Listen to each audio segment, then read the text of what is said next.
Bienvenidos a Desvendando Noticias. Hoy les traemos la continuación de un video que hicimos hace unos días atrás del Gran Fraude Lunar. Gran Fraude Lunar de hace 200 años, que era básicamente de donde se influenció Verne para escribir su libro De la Tierra a la Luna. Y nos encontramos con este periódico, que lo mostramos en ese video, donde el logro del señor Cook de llegar al Polo Norte se comparaba a otro tipo de fraudes como ese de la luna y otros como el del motor Kelly. De hecho, acá vemos la foto del señor Cook con un collar de guirnaldas en una celebración que le hicieron en Brooklyn, por cierto. Entonces, el artículo, cuando habla del señor Cook, de hecho, levanta la duda, o sea, de lo que él hizo o lo que realizó en el Polo Norte, si fue de verdad o no fue verdad. Y eso nos hizo indagar en lo que realmente pasó. Entonces, para eso, quisimos irnos un poco, qué nos dice la oficialidad, qué nos dicen las fuentes oficiales, y después nos fuimos a indagar periódicos antiguos. Aquí tenemos la revista Smithsoniana, o The Smithsonian Magazine, con un artículo que publica en el 2009, bastante extenso, que dice pues quién descubrió el Polo Norte, que tenemos una foto más o menos. No lo vamos a leer todo, solo algunas partes, como acá el supuesto mapa y la comparación de estos dos personajes de los cuales vamos a hablar hoy. Hicimos nuestra propia traducción de esto, de las partes que queremos comentarles, y dice así: ¿quién descubrió el Polo Norte? Hace un siglo el explorador Robert Peary ganó fama por descubrir el Polo Norte, pero Frederick Cook llegó primero. Y aquí dicen que el 7 de septiembre de 1909, los lectores del New York Times se despertaron con un sorprendente titular de primera plana: Peary descubre el Polo Norte después de 8 pruebas en 23 años. Entonces vemos acá que el New York Times nos da a conocer que Peary ya lo había intentado antes y hasta la 9ª fue que pudo llegar al Polo Norte. Se escribe en 1909, pero después nos dicen que de ese septiembre hacia atrás fue cuando llegó él en abril de 1909, o sea, se reporta en el periódico New York Times meses después. Dice por acá que el Polo Norte fue uno de los últimos laureles restantes de la exploración terrestre, un premio por el cual innumerables exploradores de muchas naciones sufrieron y murieron durante 300 años. Probablemente mucha gente exploró el norte, pero por lo menos la élite europea estadounidense quizá no sabían o no tenían pues su firma o por lo menos el control de la información. Y aquí estaba el explorador estadounidense Robert E. Peary enviando un mensaje desde Indian Harbor, Labrador, de que había llegado al polo en abril de 1909, hace 100 años este mes, porque este artículo se escribió en abril de 2009. Entonces pongamos la atención a esta fecha porque dice por acá que una semana antes, o sea, el New York Times escribe esto el 7 de septiembre de 1909. Una semana antes, probablemente los primeros días de septiembre, el New York Herald, que es otro periódico de la ciudad, había publicado su propio titular de primera plana: el Polo Norte es descubierto por el Dr. Frederick Cook. Lo que vamos a presentar en este video va a ser este tipo de mediación que se habla a principios de siglo entre estos dos personajes, como si fuera una competencia, como si fueran unas elecciones presidenciales, pero dos periódicos como que están en competencia, ¿no? Uno apoya un navegador y el otro apoya el otro navegador. Cook, un explorador estadounidense que aparentemente había regresado de entre los muertos después de más de un año en el Ártico, afirmó haber llegado al polo en abril de 1908, o sea, un año antes de lo que lo hizo Peary. Después dice acá la publicación: cualquiera que leyera los dos titulares sabría que el Polo Norte solo podría ser descubierto una vez. La pregunta entonces era, ¿quién lo había hecho? En las aulas y en los libros de texto, Peary fue ungido durante mucho tiempo como el descubridor del Polo Norte hasta 1988, cuando un nuevo examen de sus registros encargados por la National Geographic Society, uno de los principales patrocinadores de sus expediciones, concluyó que la evidencia de Peary nunca probó su afirmación y sugirió que sabía que podría haberse quedado corto, o sea, como que nunca lo llegó a alcanzar. Mientras tanto, la afirmación de Cook ha llegado a descansar en una especie de crepúsculo polar, ni probado ni refutado, aunque sus descripciones de la región ártica, hechas públicas antes de las de Peary, fueron verificadas por exploradores posteriores. Las de Peary no, aunque él lo intentó 8 veces antes, y las de Cook tampoco, porque ni se pueden probar ni se pueden refutar. Entonces como que ambas quedan como cuestionables y confusas en sí mismas para poder decir que alguno de los dos lo descubrió o estuvo ahí, ¿ok? Queremos leer la introducción que nos da la publicación de la Smithsonian Magazine para pues tener una referencia de quién eran estos, cómo se conocieron y cómo fue que empezaron a interactuar entre ellos dos. Dice: comenzaron como amigos y compañeros de barco. Cook se había graduado de la Facultad de Medicina de la Universidad de Nueva York en 1890. Ahora, justo antes de recibir los resultados de su examen, su esposa y su bebé murieron al dar a luz. Emocionalmente destrozado, el médico de 25 años buscó una vía de escape en artículos y libros sobre exploración. Ahora hacemos una pausa porque es curioso que antes de que recibiera sus resultados para graduación, su esposa muere. Suena como muy cuestionable, ¿no? Después en otras fuentes leímos que cuando empezó a hacer práctica de su profesión, aparentemente le fue muy mal. Entonces queda la pregunta, ¿realmente se graduó de medicina o no? Bueno, dice por acá, el año siguiente leyó que Perry, un ingeniero civil con una comisión de la Marina de los Estados Unidos, estaba buscando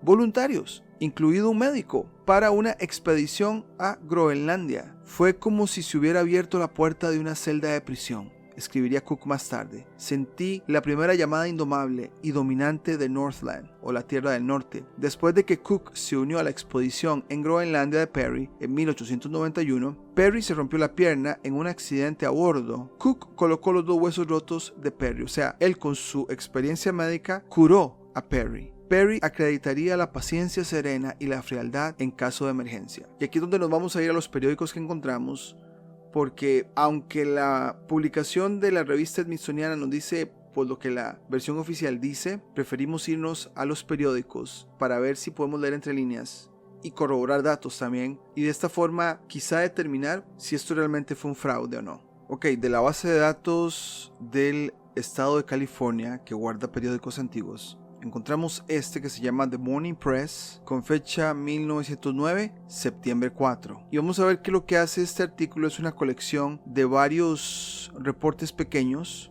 Escogeremos como los más importantes y aquellos que podamos como darle seguimiento o corroborar los datos con las herramientas que tenemos como Stellarium, y otra que les mostraremos también más adelante.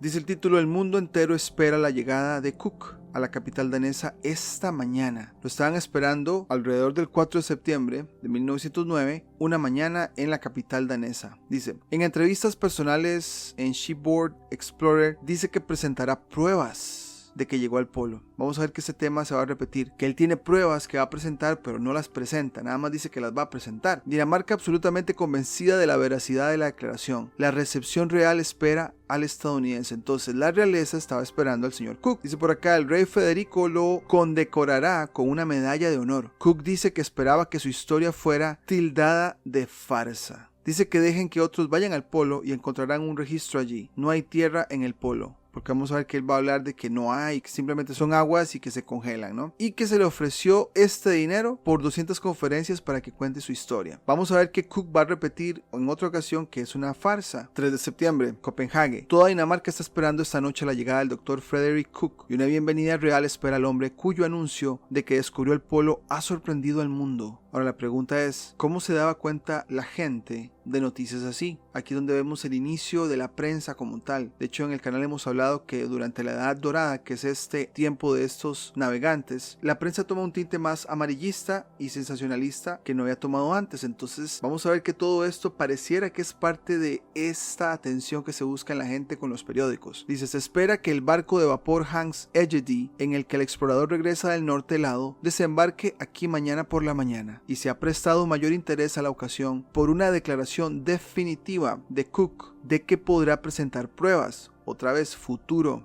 de que ha alcanzado el objetivo que durante siglos ha sido el objetivo de los exploradores. Dijo que estaba bastante preparado para saber que las personas celosas están dispuestas a poner en duda su trabajo, pero estaba dispuesto a entregar sus números para que las probara cualquier autoridad científica. Cook le dijo al corresponsal, y esto va a ser importante, de Associated Press, que no había visto nada de la expedición de Perry. Dijo que no había tierra en el polo, solo agua. Entonces, una de las cosas que nos llamó la atención es que Cook tiene contacto con un corresponsal de un medio informativo. Si ya estamos dudando de la prensa, que hay un corresponsal que esté con él ya, pues por lo menos a nivel personal, levanta la duda de lo que realmente se escribía, si era cierto o no. Aquí Cook dice que solamente había agua en esa parte del supuesto Polo Norte. Copenhague se está llenando rápidamente de visitantes de todas partes de Europa para dar la bienvenida al explorador. Entonces, ¿cómo sabía la gente de Europa que iba a llegar Cook a Copenhague? O sea, lograron coordinar muy bien las noticias para que la gente supiera y viniera a Copenhague, ¿no? Los periódicos daneses están llenos de elogios a Cook y no expresan ninguna duda de la autenticidad del descubrimiento y expresan su satisfacción por el éxito del estadounidense. Un director teatral estadounidense envió una oferta a Cook de $250,000 por una serie de 200 conferencias. El rey Frederick se reunirá mañana con el Dr. Cook y lo condecorará con la Real Orden del Mérito.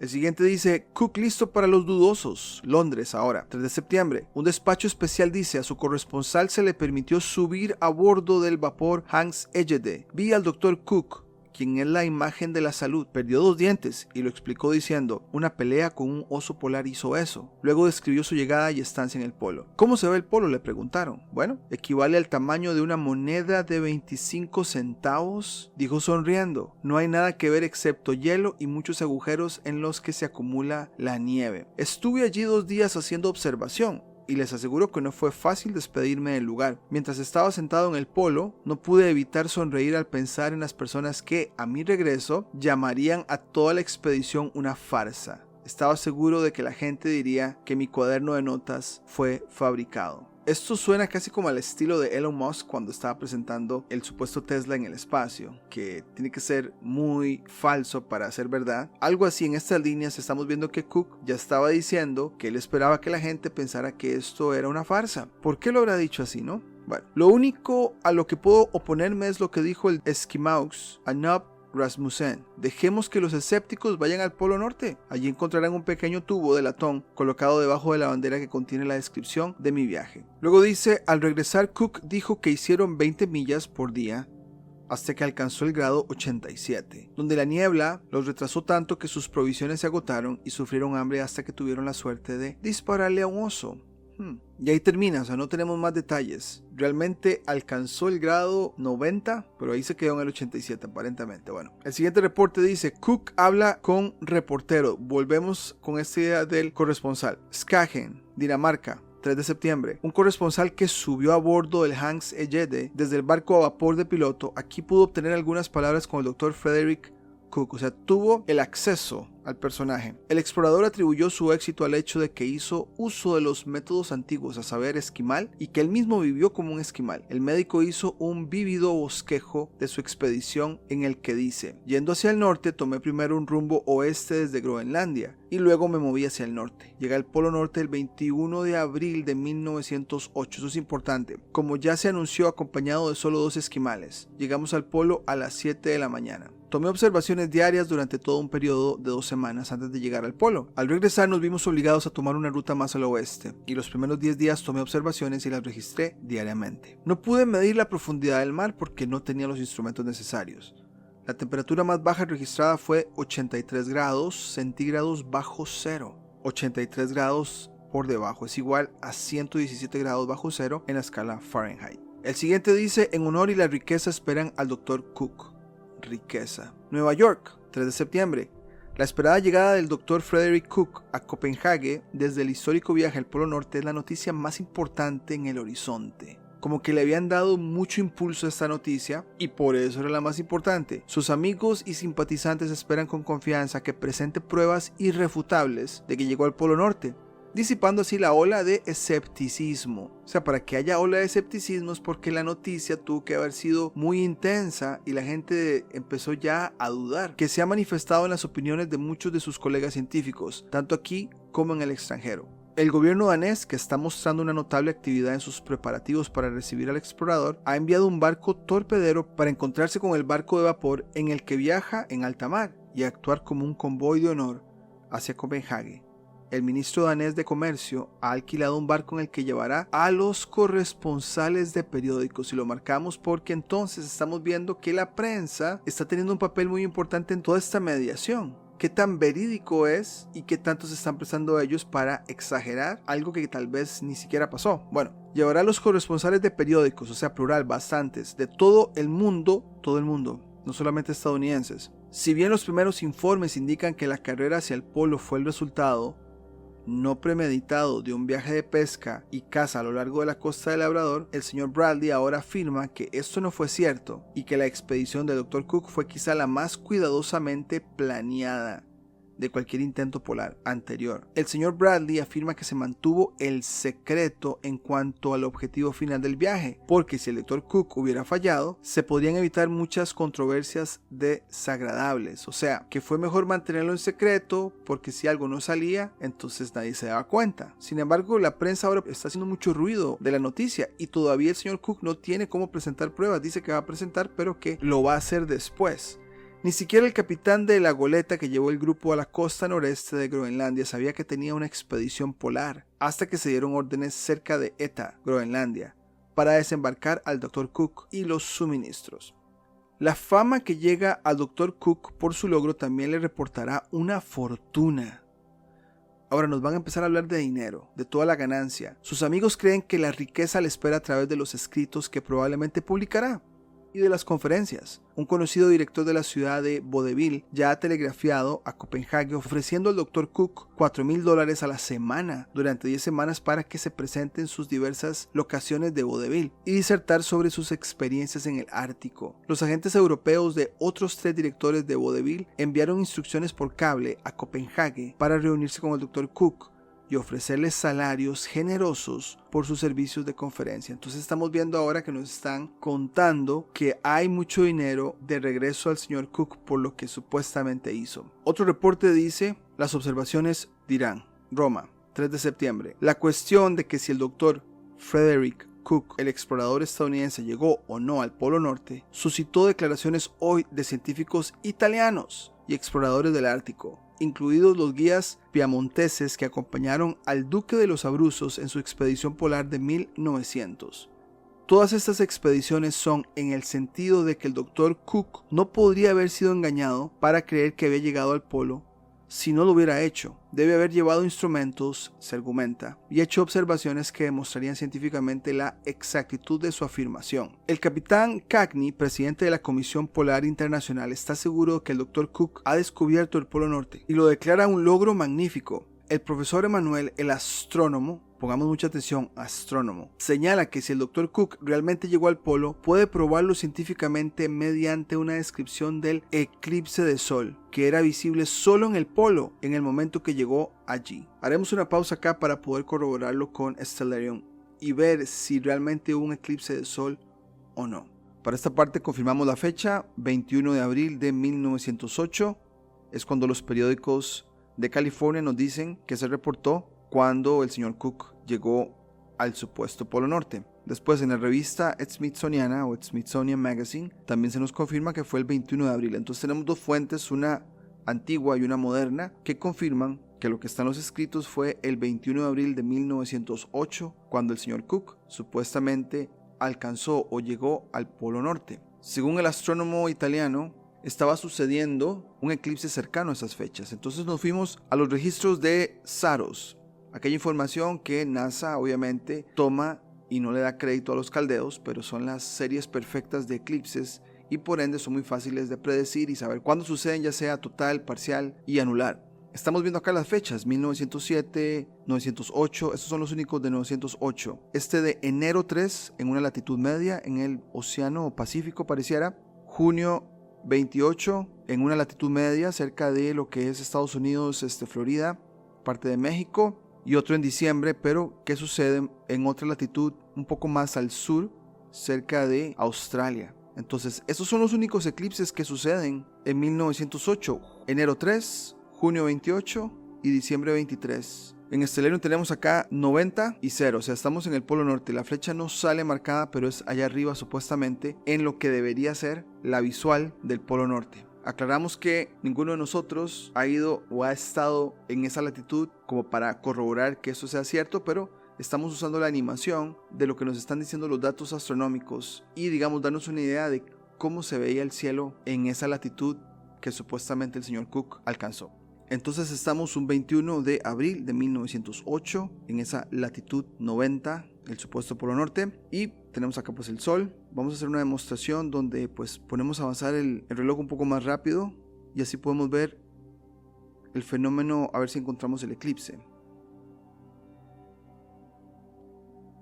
El Sol parece moverse sobre el horizonte y no tener ninguna modificación de altura visible, pero paulatinamente el Sol sí va subiendo según los días del año y después baja y ya no se percibe en el horizonte. Pero vemos como el Sol se mueve, ya son las 7 de la mañana del 21 de abril de 1908, no hay ningún eclipse. Los datos que estaba usando el astrónomo italiano pareciera que era como para validar lo que estaba haciendo el señor Cook, pero al dar esos datos como muy avanzados, es como si supiera que la gente no va a hacer ninguna prueba para corroborar esto, porque realmente no iba a pasar ningún eclipse, pero era para sonar profesional y que eso lo hizo o lo vio el señor Cook. Pero con esas herramientas de ahora podemos darnos cuenta que ya son las casi 19 horas y no sucedió ningún eclipse.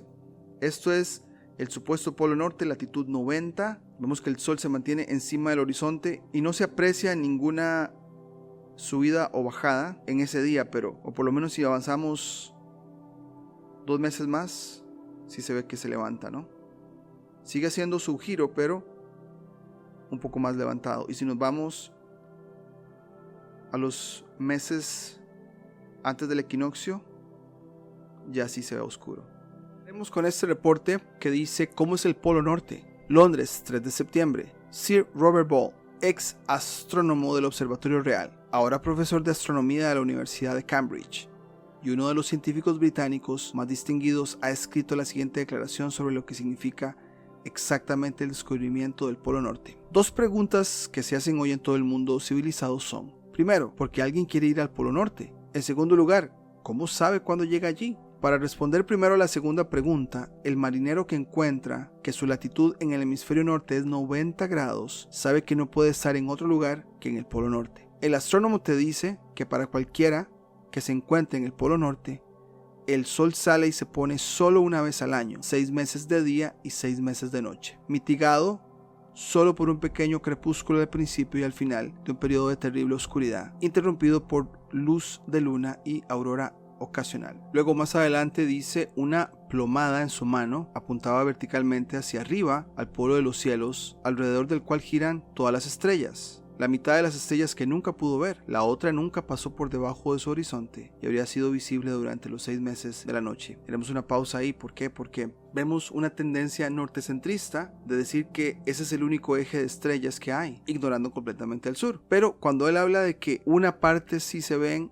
y después otra son constelaciones que solamente se ven desde esa latitud, supuestamente en el grado 90. La famosa constelación de Orión daba vueltas y vueltas alrededor de su horizonte. La estrella polar estaba directamente sobre su cabeza. La ganancia de conocimiento del descubrimiento del Dr. Cook es inestimable. Todavía queda mucho por aprender sobre las mareas, las corrientes y el océano. Entonces, vamos a hacer 2 pruebas. Una con una página que la construyó un arquitecto, que es para ver los movimientos del Sol, ya que hablan acá que el Sol sale y se pone solo una vez al año, 6 meses de día y 6 meses de noche, para ver cómo se comporta el Sol en esa parte supuesta de la latitud 90. Y con Stellarium vamos a ver si lo de Orión dando vueltas y vueltas también se cumple.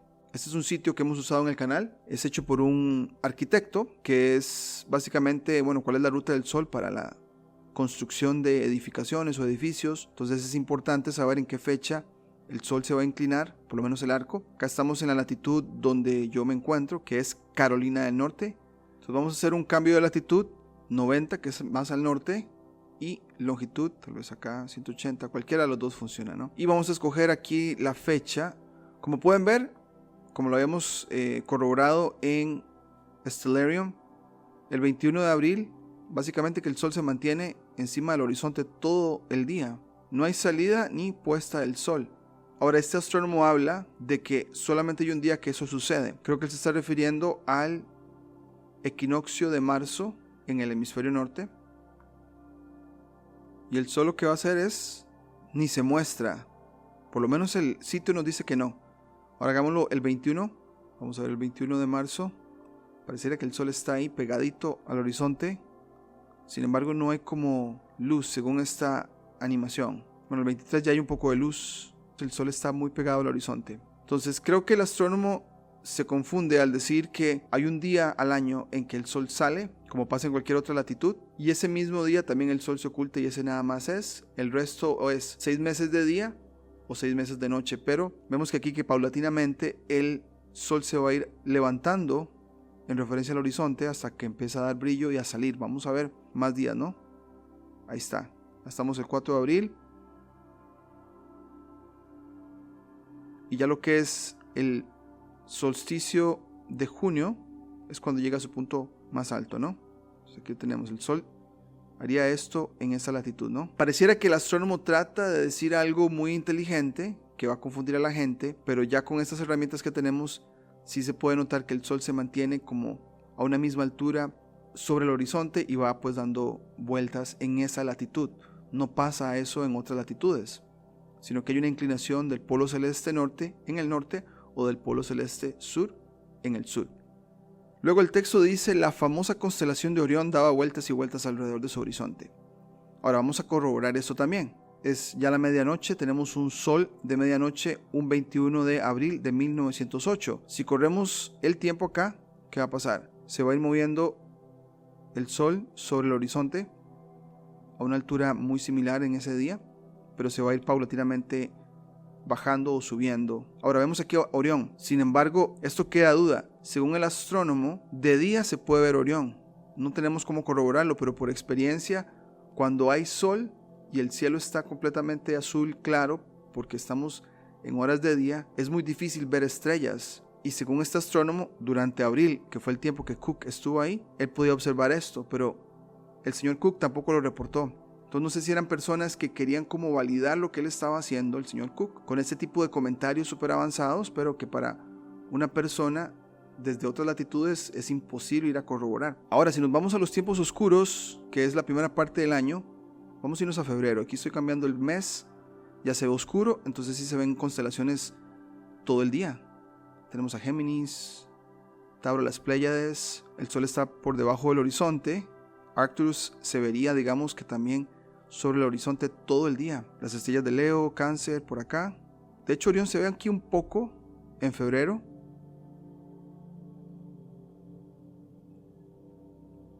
Entonces sí se puede comprobar que en febrero se ve, pero no en abril, que fueron los meses en que supuestamente Cook estuvo por ahí, ¿no? En febrero sí.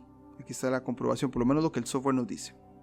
Y ya para cerrar esta presentación nos queda claro que hubo una mediación de la prensa muy involucrada en esto. No sé si la agenda era pues crear simplemente un drama entre dos personas y así pues crear tráfico para poder vender periódicos, porque estamos hablando de los comienzos en que los periódicos tienen este tinte sensacionalista y amarillista, y el hecho que haya corresponsales, gente que pudo entrevistar tanto a Cook como a Perry, que habían galardones de la realeza y que al final ninguno de los dos ofreció pruebas, como lo vamos a ver en los últimos párrafos de lo que nos dice la revista Smithsoniana, que dice: después de que Cook regresó a los Estados Unidos en 1911, algunos miembros del Congreso intentaron en 1914 y 15 reabrir la cuestión de quién descubrió el Polo Norte, pero sus esfuerzos se desvanecieron cuando se acercaba la Primera Guerra Mundial. Cook entró en el negocio del petróleo en Wyoming y Texas, donde en 1923 fue acusado de cargos de fraude postal relacionados con el precio de las acciones de su empresa. Después de un juicio que contó con 283 testigos, incluido un examinador bancario que declaró que los libros de Cook estaban en buen estado, un jurado lo condenó. Por fin ha llegado al punto en que no puedes atrapar a nadie, reprendió el juez de la corte del distrito John Killitz a Cook antes de sentenciarlo a 14 años y 9 meses de prisión. Mientras Cook estaba en la penitenciaría federal de Leavenworth en Kansas, se descubrió que parte de la tierra que su compañía petrolera, ahora disuelta, una práctica muy común de empresas que hacen fraude, simplemente se disuelven y después cambian su nombre, o desaparecen y después aparecen en otro lugar con otro nombre, ¿no? Se descubrió que parte de la tierra que su compañía petrolera había arrendado era parte de Yates Pool o Yates Pool, el hallazgo del petróleo más grande del siglo de los Estados Unidos continentales. Entonces, él fue parte de un descubrimiento de petróleo